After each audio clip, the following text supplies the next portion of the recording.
Yeah, hi Mansi. Hey. We are live?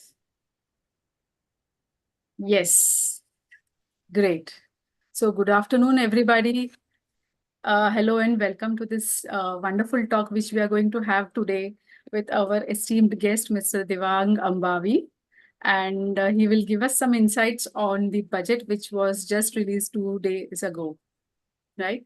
So, coming to my introduction first, I'm Mansi Halankar and I am the finance head of our group, esteemed group Lajja. Uh, the finance segment at Lajja will be hosted by me now. Lajja is India's first forum that focuses on the learning, growth, development, and self-empowerment of women. We have multiple chapters across India in the country and have multiple segments, including Unnati Ki Pathshala that focuses on skill development, mentorship, where mentors hold hand and guide you in your businesses. Tattva, our annual conclave that does an in-depth event on topic Lajja TV, where we invite women achievers to an interview to share their journey. Lajja Talks, the only platform for women in India to showcase their strengths and share their life stories to inspire others. Coffee mates, buddy support, and monthly audits. The Lajja Finance segment is new and has been launched in a bid to aid in the savings growth and awareness of finance and investments. The interim budget for 2024 was released recently 2 days ago. And as always, we have Mr. Devang Ambavi, the tax advisor and founder at Ambavi and Associates. Here he is to explain that budget and its offerings. Devang is a founder of Ambavi and Associates, a boutique firm based in Mumbai, which specializes in providing tax and exchange control advisory and compliances services. He has experience of more than 18 years in advising clients on domestic tax, international tax, and exchange control matters. His clients include family offices, family-owned businesses, individuals, and MNCs. He also has experience of working in an MNC environment and has worked with PricewaterhouseCoopers for 11 years at Mumbai and 2 years at New York office. Welcome, Devang. Since the budget has, it doesn't have actually too much to, get confused, but we would definitely like to hear from you. Over to you. Yeah, thank you, Mansi. Good afternoon to you and all the viewers. Yes, you've rightly said what we was presented to us by our finance minister on 1st February was an interim budget. As the word indicates, it is an interim budget which was being provided basically for few months before the country goes into the general elections once again. So once the general elections are done, new government is formed, new finance minister is takes charge. We will have a full-fledged budget, which is likely to happen in end of June or mid-July, right? Having said that, the last government, is in power since last two terms, so to say. So there has been a continuous focus on particular sectors which the government has done the expenditure. And in this budget, we are told that what benefits the government and the country at large has received on those investments, right? Plus, there is a dream which government has also kind of kept for them and for the country at large while presenting the interim budget, right? So quickly to touch upon, right? In this budget, the finance minister has mentioned that they dream of a Viksit Bharat by 2047, right? What does it mean by Viksit Bharat? You know, they want to see an India which is a developed India, which is say from 23 years from now. So when the next generation or when the kids of today's generation, when they see the future, when they're adults, they will see a country which is developed and competing with other developed nations, right? So that is the dream of Viksit Bharat.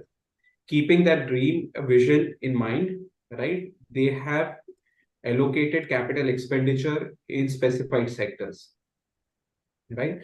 As they call it, they have framed a strategy for Amrit Kal, right? And when they mean Amrit Kal, essentially they mean an India which is not India, which is not called as a developing country, but a developed nation, right? They have specifically allocated capital expenditures for states, to help them develop, spiritual and tourist spot, right?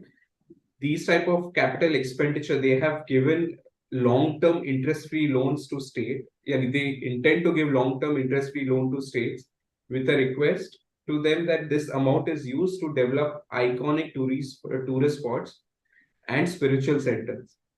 So in effect, the government wants to boost the tourism economy, and related to that, spiritual connect as well with the tourist within India as well as outside India. On the second front, government is also aiming to give a boost to the electronic vehicle segment, right? In the recent past, we've seen the tremendous response in EV vehicles, especially in the passenger vehicle segment. Seeing that response, the government envisions to also have electronic ecosystem in the vehicle segment, specifically on the buses and the commercial vehicle segment.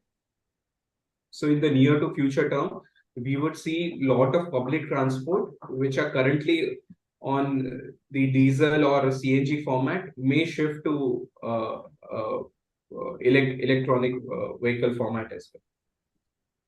Another area which the government is looking on to is on the rooftop solar, right? The government has, came out with a plan which will help more than 10 million households, whereby they will be able to install solar system on their houses, which will benefit by and large the smaller households of India, right?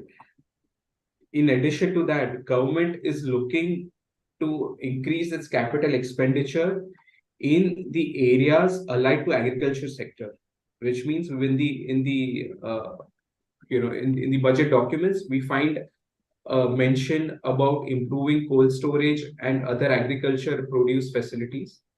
We also find a specific response of improving the logistics, right, which will not only help for movement of goods, but also improve trade across cities and in India.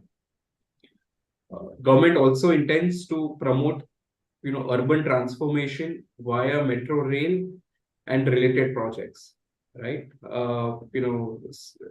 So a lot of not only tier 1 cities like Mumbai, Delhi, but in the near future, we would see a lot of other cities as well, which will be connected via metro rail, and thus reducing their dependency on diesel and gas fuels.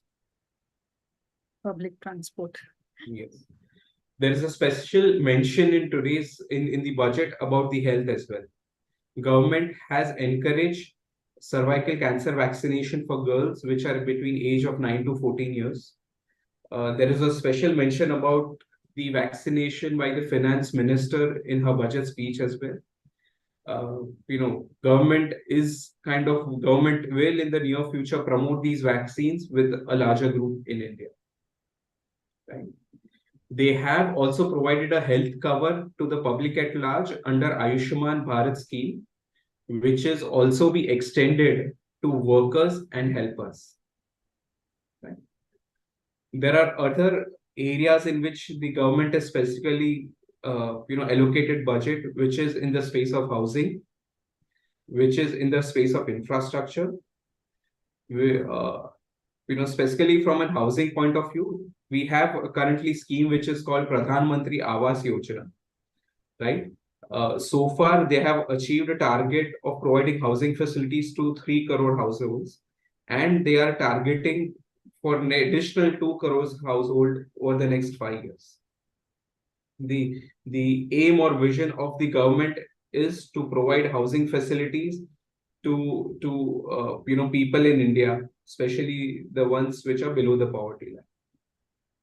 Additionally, for middle class as well, a special housing schemes will be launched by the government to promote to promote the middle class to build and buy their own houses. On the tourism sector, in addition to the interest-free loans which I mentioned, earlier in the session today, the government is also looking to improve the port connectivity and tourism infrastructure, specifically keeping in mind the island destinations like Lakshadweep. There was a special mention even in the budget speech mentioning that the government is looking to connect the island sisters as we call them, right, with the larger part of India, so that the tourism in these islands is increases from the current levels.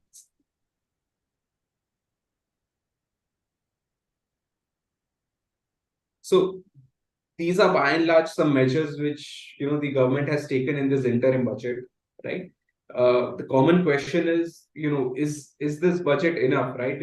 Last budgets which we had seen, there were several tax benefit, there were certain initiatives which are taken by the government. But what was told, on 1st February was maybe one of the shortest speech of the finance minister. Right. The reality, what our viewers should watch out is, as its word suggests, it is interim. Correct. In the final budget, which will come up in June and July, there will be a detailed budget which will list down the exact areas in which the government wants to spend. It is also expected that we'll have a detailed tax policy, right? Detailed changes or the amendments which the government wants to do on the tax front, right? In this budget, right, while they have not done major changes on the tax front, but yes, they have looked to simplify certain tax issues, which currently the taxpayers are facing. If I can just touch upon, right, you'll find a lot of individual taxpayers, there'll be small demands on their income tax portal, which pertains to, say, financial year 7-8 or financial year 2001, 2002. In fact, the finance minister in his budget speech has mentioned there are some tax demands which are more than 40 years old. Okay. In many of these cases, these tax demand are less than of 25,000 Indian rupees. So what the government has taken in order to simplify the things, A, for the tax administrators, B, to give relief to the taxpayers, they have proposed to delete the tax demand up to 25,000 rupees till financial year 2009-2010, which means if any individual taxpayer has, say, some tax demand on the income tax portal, which is of, say, 21,000, and it relates to financial year 2007-2008, this tax demand going forward will be deleted from the income tax portal. And in a way, there won't be any outstanding tax demand in the PAN number of the SSC. Right?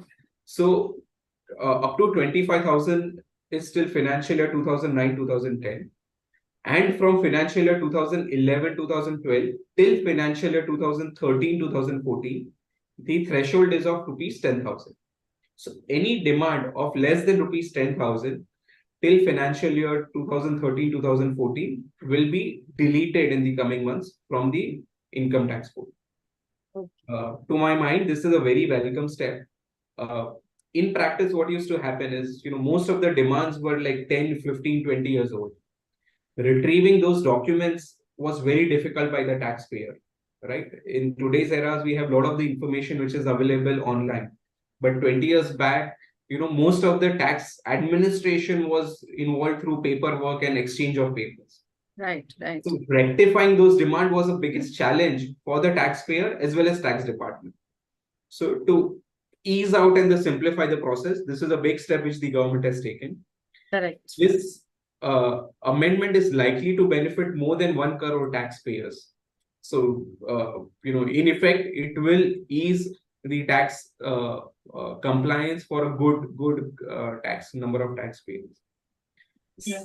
Other amendments which they have brought in this budget is on the tax collection at source. While it is an amendment under the tax laws, but what they have done is previously a notification was issued. They have ensure the content of the notification are enacted in the Indian tax code. Right? The amendment which they have provided is in the relation of tax collection at source. If I were to explain in simple terms, if an individual would remit, let's say, money of less than 7 lakhs outside India, right? In addition to the funds which you give to the bank to remit outside India, bank would also collect a tax which is in form of tax collection of source. We commonly call this as a TCS. TCS. So if the TCS rate was, let's say, 5%, and if the individual wants to remit, let's say, 7 lakh outside India, as for buying shares outside of India, for example. So the banker will ask the individual that you give us 7 lakhs plus you give us, 5%, right? Which is say 35,000.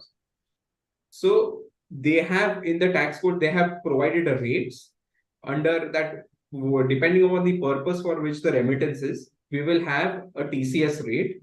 Plus, they've also given a threshold. If the remittance exceeds a particular threshold, then the TCS rate would also increase. So, to put it in simple terms, there will be no TCS if the remittance is up to 7 lakhs, which is for medical purpose or for education or for loan.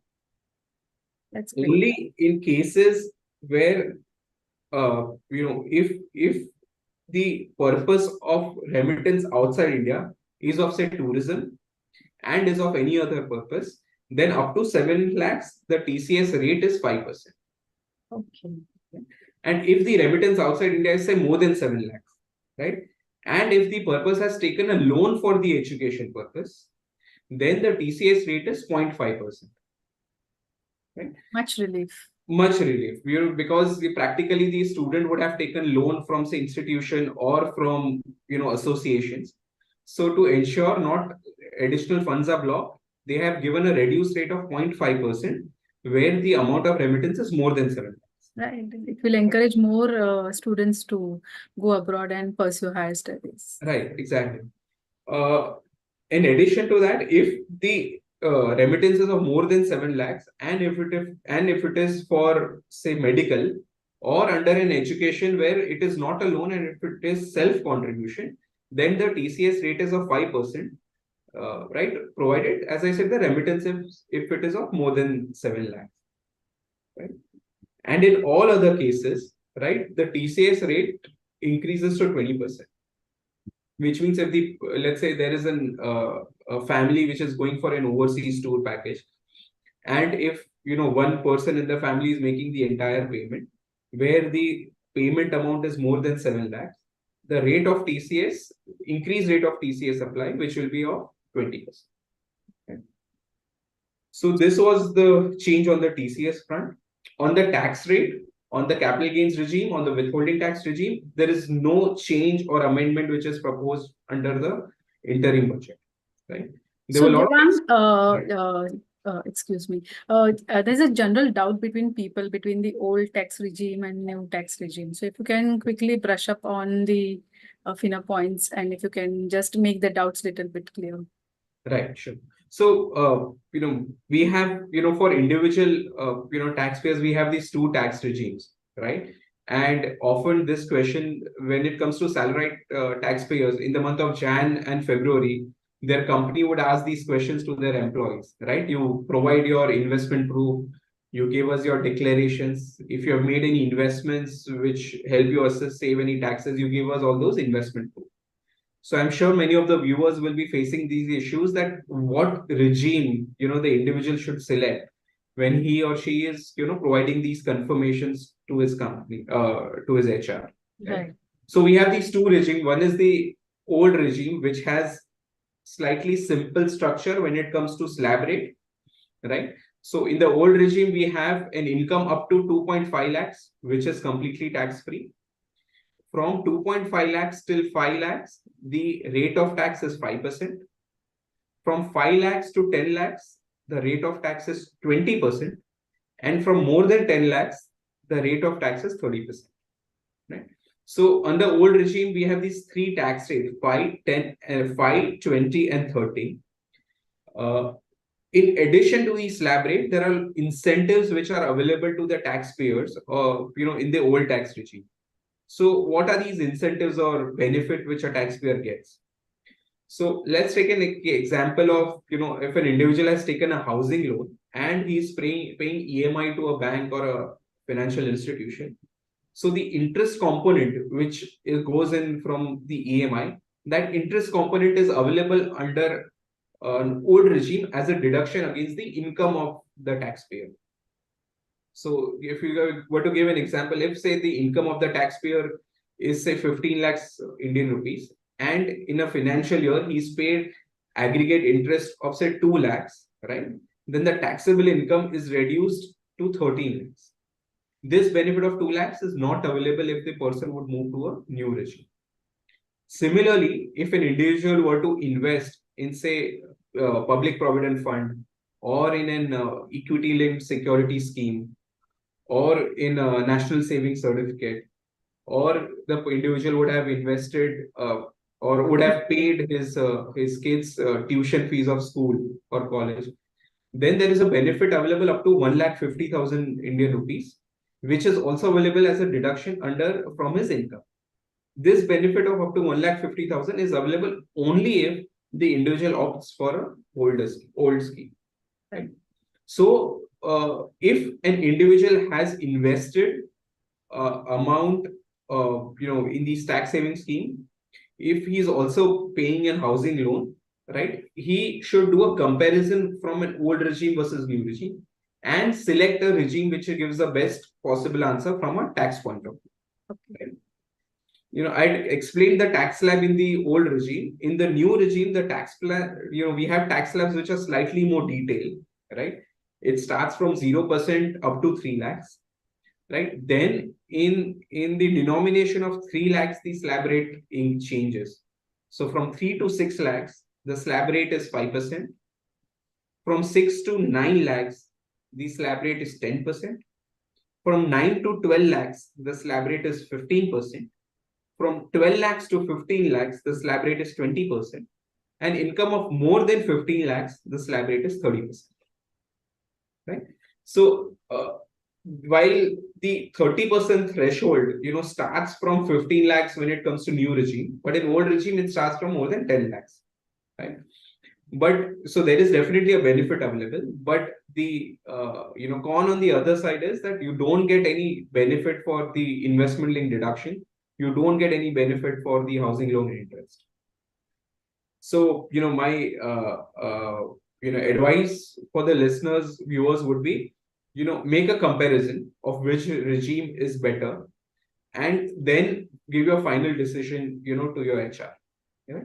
Now, if for some reason, let's say when your company had asked this question to you and you kind of selected accidentally the new tax regime, right? And the employer has withheld taxes based on the new tax regime, then in the month of June, when you have finalized your tax return, right, you realize the old tax regime is beneficial for you, right? Then the tax laws give you the flexibility to file your return as per the old tax regime as well. Just because your employer has withheld taxes in a particular tax regime, that does not kind of, that still allows you to change the regime which you want in your tax return, right? So, I would advise the viewers to keep this aspect in mind, right? There is a flexibility always available when you are filing your tax return.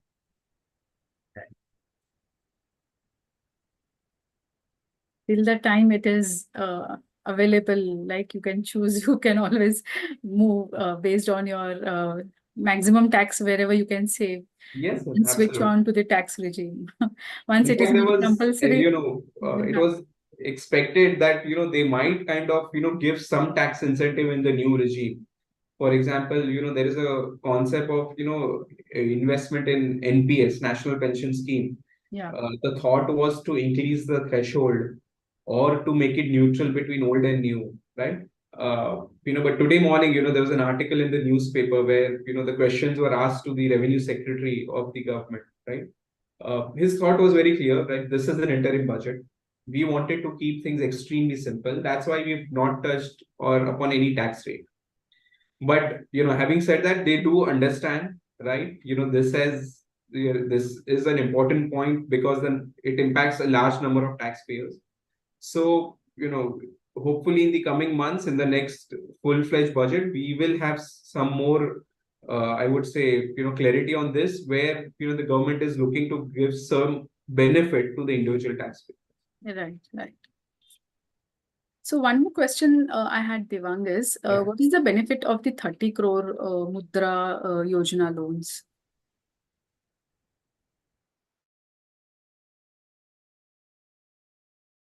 The 30 crore loans which the government has given is, sorry, if you can just say that question again. The benefits of the 30 crore Mudra Yojana loans. Okay, fair enough. So government has these many schemes where, they have kind of, given benefit to people and community at large, right? So especially, from, for women entrepreneurs, right? There are these Mudra loans, Yojana loans, which the government has given, right? These loans are under the Pradhan Mantri Mudra Yojana, PMMY as it is called, right?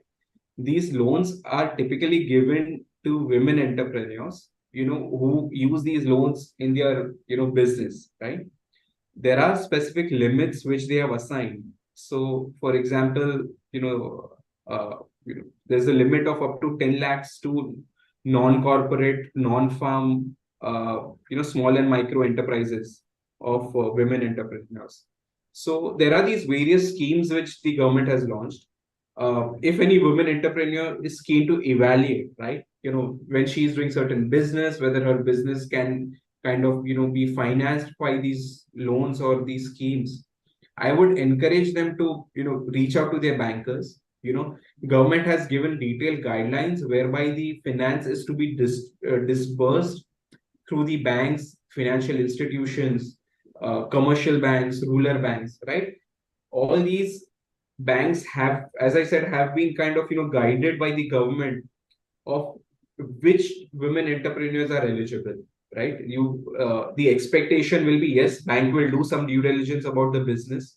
They will ask details about, how does the business kind of, or the loan will be used, right? What has been the past history about the business?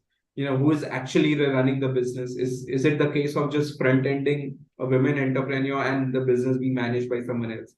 So there will be some level of diligence which will be done by your bankers. But yes, definitely, if there is a woman entrepreneur who needs some capital, which is of say lower interest rate, they should consider approaching their banks and evaluate whether they were eligible for these type of loans.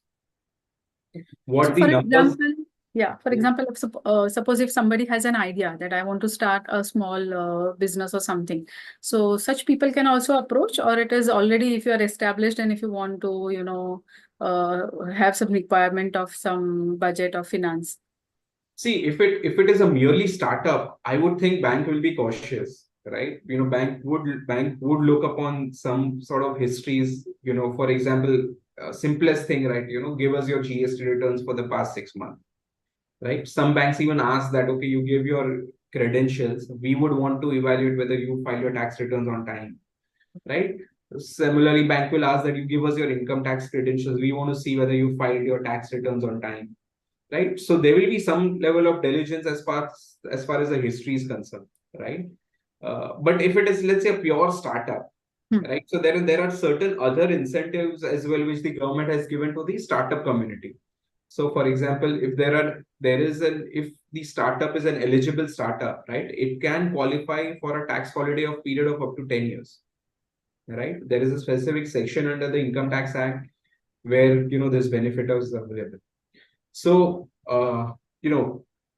financing arrangement for a new business with no track record, it's looks maybe slightly weak because bank will need to have some history, but definitely on the taxation front, there will be some benefit which the startup will be eligible and should be evaluated.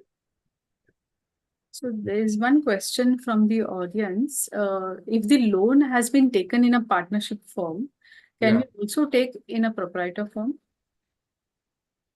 Yeah, so if a partnership firm has taken a loan, right, and if there is any other business in the proprietor, so for example, let's say there is a partnership firm which is in the business of, say, garments, just as an example, right? And the proprietor is one of the partner is starting another business, say, which is related, for, say, trading, for example. Then that proprietor will be eligible to take loan for this new business. Just because there is a borrowing which is taken at a firm level doesn't mean that he and she will not be eligible to take a loan for proprietor. But yes, but if for, let's say, that partnership loan, the partner himself has given a guarantee to the bank. Let's say the loan amount is, say, 25 lakhs, and the partner has given a guarantee of 25 lakhs. And then when the proprietor approaches the bank to take another borrowing, they will keep this guarantee of 25 lakhs in mind, right? Because there is an exposure to one bank of 25 lakhs. And if any additional exposure is taken by other bank, they will also consider the loan which is being guaranteed by the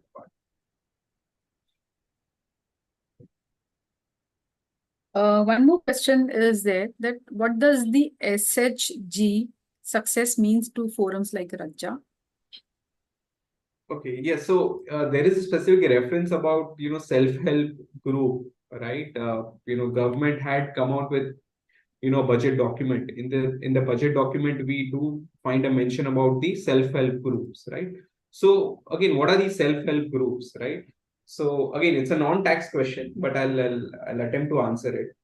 I was looking at a government portal, right? Government has a framework whereby, if a group of women kind of, come together and register themselves as a self-help group, then it is an association of, SHG, right? Then if there are any business initiatives which this SHG is following, then again it can approach to the banker, for finance. So let's say, for example, there is a self-help group of women to promote some sort of art which is some sort of art or some sort of niche which is known only to this women group, right? And let's say they come out with a product which is worth of, say, export quality, for example, right? And to meet that order, the self-help group needs certain capital, right? So I would consider this best case scenario, again, to reach out to the banker saying that yes, we are the self-help group, we are registered with the government, we are into, say, a manufacture of these products. These products, are of export quality, and we have work orders on hand, right? And the bank can then evaluate about, providing finance to these self-help groups, right? What we are, told in this budget. You just give me a second, right? There is a reference, in fact, in the budget document that more than 1 crore women are being assisted by the self-help group, and these groups have helped didis to become lakpatis. While there's a reference to lakpatis, I think it should have been pati should have been avoided, right? But what if somebody is not Patni? So luck didis would have been an I think ideal word to be used. But having said that, yes, there are a lot of these, financing arrangements, which the government has come out with. Sometimes it may happen in city like Mumbai, we are not aware of these type of, yojanas or schemes. But again, as I would said, I would encourage the entrepreneurs to again reach out to their banks, just to touch upon, so for example, many businesses, people do, but are we registered under, micro, small and medium enterprise, right? Often question is that why should I register, right? What is the benefit I get, right?